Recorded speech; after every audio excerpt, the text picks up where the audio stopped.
Assalamualaikum warahmatullahi wabarakatuh.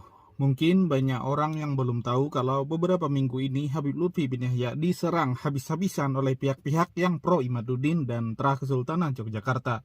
Karena Habib Lutfi dianggap sebagai Habib yang memalsukan nasab buyut mereka dengan mengatakan kalau buyut mereka adalah bagian dari keturunan Habib Ba'alawi. Kelahiran saya, ya. Jadi saya punya hak di sini menanyakan sebagai keluarga.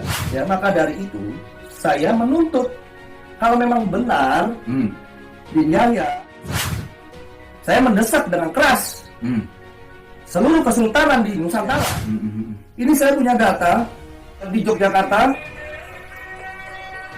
HRT Sumodiningrat ini diakui sebagai Habib Hasan bin Toha bin Yahya. Semua terkejut atas gugatan yang dilayangkan kepada Habib Lutfi bin Yahya. Habib Lutfi bin Yahya digugat oleh keturunan Sri Sultan Hamengkubuwono II, atau yang dikenal dengan Eyang Sepuh atau juga Sayyid Sundoro. Dan gugatan itu dilakukan oleh seorang musisi pemerhati sejarah dan budaya. Seorang yang bernama Raden Dibyo Laksmono melayangkan pertanyaan terkait kenapa bin Yahya Assegaf menjadi keluarga terah Sri Sultan Hamengkubuwono II, atau yang dikenal dengan Eyang Sepuh atau sebagaimana yang diucapkan oleh Habib Lutfi bin Yahya. Dan hingga hari ini juga kita menanti-nanti suara dari pihak yang biasanya paling depan dalam membela Habib Lutfi bin Yahya. Misalnya saja seperti di kasus Ustadz Mahir kemarin, hingga Ustadz Mahir masuk penjara, bahkan meninggal di penjara. Nah, mereka-mereka yang melaporkan, yang dulu pada garang dan terdepan membela Habib Lutfi bin Yahya, hari ini di saat Habib Lutfi diserang, kok pada mingkem semuanya?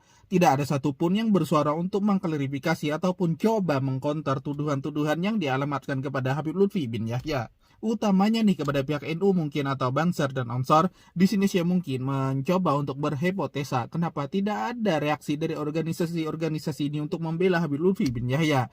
Yang pertama mungkin pihak NU dan Banser dan juga Ansor tidak merasa perlu untuk membela Habib Lutfi karena mereka menganggap Habib Lutfi bin Yahya dengan segala kemuliaan, kehormatan dan pamor beliau tidaklah mungkin beliau bersalah dan beliau tidak mungkin berdusta. Kemudian asumsi saya yang kedua, mungkin nih juga pihak NU, Banser dan Ansor tidak mau terlibat dalam konflik seperti ini karena dikhawatirkan bisa memecah belah umat Islam dan mereka juga mungkin menyadari bahwa isu ini sangat sensitif dan bisa menimbulkan perpecahan antar kelompok-kelompok Islam khususnya yang ada di tanah Jawa. Apalagi kalau harus berurusan dengan internal Kesultanan Yogyakarta, maka yang diharapkan oleh pihak NU dan Banser mungkin ialah akan lebih baik jika masalah ini tuh diselesaikan secara damai melalui dialog dan musyawarah, bukan malah saling tuding di sosial media. Lalu kemungkinan yang ketiga, kalau menurut saya pihak NU dan Banser ini memang sengaja tidak mau ikut campur masalah ini karena mereka mungkin merasa tidak memiliki kapasitas atau kewenangan untuk bersuara membela Habib Lutfi bin Yahya karena ini bukanlah ranah mereka. Mereka mungkin tidak ingin melanggar hukum atau norma-norma sosial dengan melakukan tindakan-tindakan yang bisa dianggap sebagai intervensi atau provokasi. Jadi mereka lebih memilih untuk menghormati sikap diam dari Habib Lutfi bin Yahya saja. Apa yang dinasihatkan oleh Habib Lutfi bin Yahya, ya yang mereka turuti dan mereka lakukan.